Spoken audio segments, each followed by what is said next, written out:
Back in my prime WoW days, we had Need, Greed or Pass as the default loot system, with other choices being Master Loot, Free for All and such. No personal loot. Need, Greed or Pass was often used in POG raids. Not saying it isn't anymore. So a potential ninja looting leader couldn't just run away with it. But that doesn't mean Need, Greed or Pass couldn't be absolutely heartbreaking as well. You see, in Wrath there was a person who once made me want to drown myself in boiling hot water with just a drop of lemon juice for added pain, which at the time didn't seem like a bad way to go, honestly. But out of sheer respect and for the sake of keeping him anonymous, he will be known as Fecal Matter. Nothing against the guy, it's 7 years ago, but I just thought the story was worth sharing with you. So, some friends and I were doing the, at the time, casual clear of 25-man ICC. Boss-wise, it was from a Dog's Wet Dream to the physical representation of Warlords of Draenor. And Sir Fecal Matter was one of those friends. He didn't usually raid, so he wasn't quite fit for fight, as you could say, but he somehow got a spot in the group anyway. Now, here's the deal. I had been raiding that whole expansion. I had every single piece of normal tier gear from ICC, so I really wanted to upgrade it by getting a few Protector's Mark of Sanctifications. For people who don't know, those marks would allow me to upgrade my normal tier to Sanctified tier, which would obviously make it better as it imbues the gear with holy angelic energy, instantly making you a Naru poster boy. I think you can imagine how long it took me to get full tier gear, so having nothing sanctified was kind of irritating. Therefore, I hunted for just a mark or two. But sadly, I'm a shaman, and Mr. Matter wanted it differently. His first step in spoiling my path to become the Divine Warcraft Pope was to make us wipe multiple times in the easiest boss in the entire game.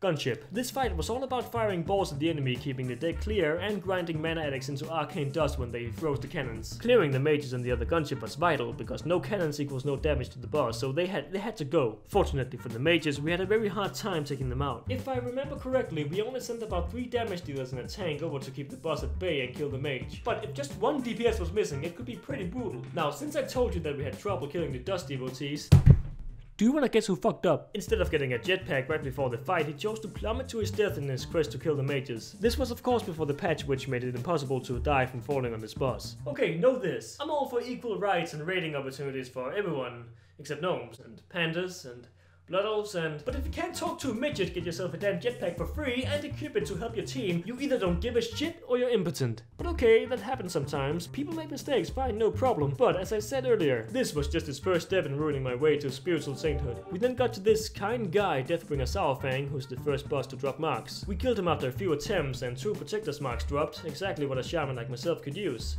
as well as warriors and hunters. Now, I had tried to get those marks for a long time, like a bunch, a whole clusterfuck of attempts. So this was a great opportunity to get at least one, right? Not when Fecal Matter, aka a warrior, was in the group. Even though he was rolling against 7 to 8 people, he won both of the marks. And remember, we were friends, we were on Skype, so I thought he might share with me, you know? After all, he didn't have any tier items to upgrade anyway. But nope! But nope! But nope! But nope! That piece of literal defecation said he wanted to keep it for when he got some tier himself. Now, I was mildly irritated, but wait till you hear the rest of the story. The next week, him, myself, and some friends did the exact same thing, and once again, 2 Protector's Marks dropped from Sourfang. But guess who won? Fecal Matter! Fecal Matter! Fecal... Shit! Fecal Matter, aka shit in the shape of a cow. And I'm not bullshitting you like he was in my hopes and dreams. He actually won both again, so now he had 4 marks, enough to upgrade all of my tier items.